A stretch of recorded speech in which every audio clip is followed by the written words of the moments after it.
Toda partida conta uma história. Essa é sobre paciência, como pegar uma posição sem graça e, tijolo por tijolo, transformar num incêndio no flanco do rei. Dois grandes mestres de altíssimo nível, na primeira rodada do Cachés Masters em Almaty 2026. Com as brancas, o letão Igor Kovalenko, rating de 2.672. Com as pretas, o alemão Alexander Donchenko, 2.640, rating quase igual, força de sobra dos dois lados. O que vai decidir aqui não é sorte, é um plano. Vem comigo.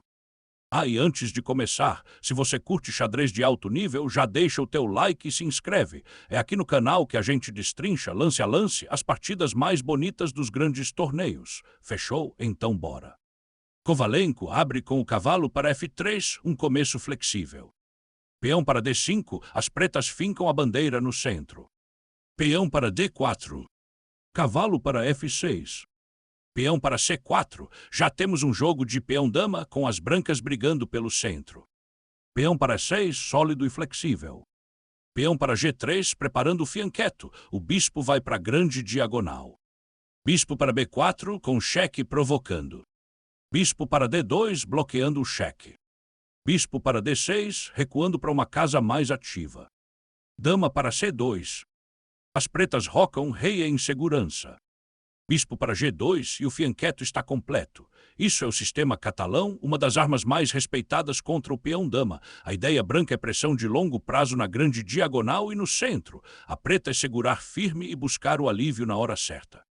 Peão para C6, dando um respiro para a dama e sustentando o centro. As brancas também rocam. Cavalo para D7, desenvolvendo a última peça menor. Bispo para G5, cravando o cavalo de F6 contra a dama. Peão para H6, perguntando para o bispo o que ele quer. Bispo toma o cavalo em F6. Cavalo retoma em F6, trocou o bispo por cavalo e a posição segue tranquila e equilibrada. Cavalo para D2, o último a se desenvolver. Peão para B6, preparando o fianqueto do bispo de casas claras. Peão para 3, as brancas gastam um tempo para tirar qualquer ideia de bispo na casa B4. O Kovalenko pensou quase 14 minutos aqui. Peão para A5, fixando a estrutura no flanco da dama. Peão para E4, as brancas montam o grande centro. Bispo para E7, recuando para reorganizar as peças. Torre para D1, apoiando o centro. Bispo para B7, na grande diagonal, encarando o centro branco. Peão para E5, as brancas ganham espaço e empurram o cavalo para trás. Cavalo para D7. Peão branco toma em D5. E o peão preto retoma. A tensão no centro se resolve com o peão de D5 fixo no meio do tabuleiro. Bispo para F1, um recuo discreto. O bispo vai procurar uma diagonal melhor. Cavalo para B8. Um recuo esquisito. O cavalo volta para casa para tentar a rota até C6, mas isso custa tempo precioso e o Donchenko já vinha gastando muito relógio. Torre para C1, ocupando a coluna C aberta. Cavalo para C6, de volta ao jogo e já batendo no peão de D4. Bispo para B5, uma imprecisão. A máquina preferia recuar o cavalo para B1 e reorganizar com calma. O bispo em B5 parece ativo, mas as pretas ganham um tempo para expulsá-lo e a vantagenzinha branca evapora. Cavalo para A7, atacando o bispo. Bispo para D3, recuando para uma casa bem melhor. Agora ele aponta para a diagonal do flanco do rei. Bispo para C6. Cavalo para F1, começa uma manobra típica de ataque. O cavalo vai buscar E3 ou G3. Dama para D7, outra imprecisão. Aqui a máquina queria bispo para B5, forçando trocas. Com a dama em D7, as pretas ficam um passo mais passivas e a agulha da avaliação volta a pender para as brancas. Dama para D2, conectando as peças e já olhando para o flanco do rei. Bispo para 4, incomodando na coluna D. Torre para E1. Torre para C8, disputando a coluna aberta. Cavalo para E3, uma bela casa de apoio, de olho em C4, D5 e F5. Torre toma em C1. Torre branca retoma em C1, um par de torres deixa o tabuleiro. Torre para C8, a última torre preta disputa a coluna. Torre para E1, as brancas cedem a coluna C, mas é de propósito, o plano delas é do outro lado. Bispo para F8, e essa é a imprecisão que muda o jogo. A máquina queria o rei para F8, mantendo o bispo com vida ativa. Com o bispo recuado para F8, puramente defensivo, as pretas entregam a iniciativa, a avaliação quase dobra e o Kovalenko fareja o momento exato de atacar.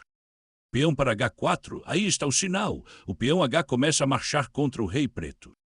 Dama para D8, recuando para ajudar na defesa do flanco do rei, mas o Donchenko já está queimando um tempo que não tem. Bispo para B1, reposicionado na diagonal que mira o flanco do rei. Bispo para B5.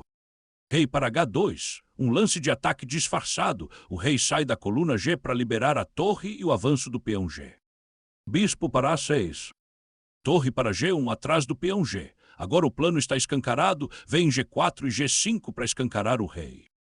Dama para E8, tentando arrumar a defesa. Cavalo para G2, a caminho de F4 para somar no ataque. Cavalo para C6. Cavalo para F4, uma imprecisão do próprio Kovalenko. A máquina apontava o avanço H5 na hora, mas a diferença é pequena e o plano de ataque continua de pé. Cavalo para E7, e o Donchenko devolve o favor. Aqui era melhor o peão G6, segurando a corrente de peões. Sem isso, as brancas ganham fôlego para estourar o flanco. Peão para H5, fixando a estrutura e mirando a casa G6. Torre para C6. E aqui o relógio grita. O Donchenko despencou para pouco mais de 4 minutos, contra mais de meia hora do Kovalenko. Peão para G4, o rolo compressor começa a andar. Rei para H8, saindo da linha de fogo. Peão para G5, abrindo caminho. Cavalo para F5, tentando bloquear a avalanche. Peão para G6, o peão se crava bem na frente do rei. Não dá para capturar sem rasgar a defesa e a casa F7 vira um alvo aberto. Cavalo para E7, correndo para defender F7, mas o relógio do Donchenko marca menos de 1 minuto. Peão toma em F7, um peão a um passo da promoção, cravado no coração da defesa, e a torre de G1 respira na coluna aberta. Dama recaptura em F7, obrigada a parar o peão. Cavalo para H4, entrando no ataque, de olho em G6 e F5. Rei para G8. Torre para G3, subindo para a fila de ataque. Dama para E8. Torre para F3, mirando a coluna F e o rei. Bispo para B5, no apuro de tempo, mais uma imprecisão. A máquina segurava melhor com dama D8. Agora o ataque branco fica decisivo.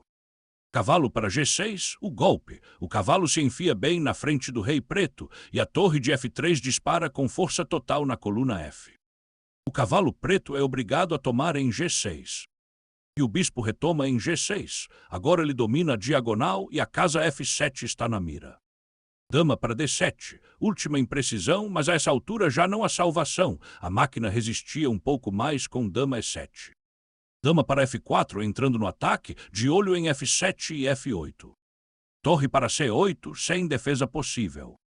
Dama para F7 com cheque e as pretas abandonam. Não há mais o que fazer e eu já te mostro o porquê. Porque largar o jogo com dama e torre ainda no tabuleiro. Olha a continuação. A dama é obrigada a tomar em F7, o bispo recaptura com cheque, o rei vai para H7 e o bispo ainda embolsa o peão de E6. As brancas ficam com um bispo dominante e uma cascata de peões passados. Está perdido sem a menor chance.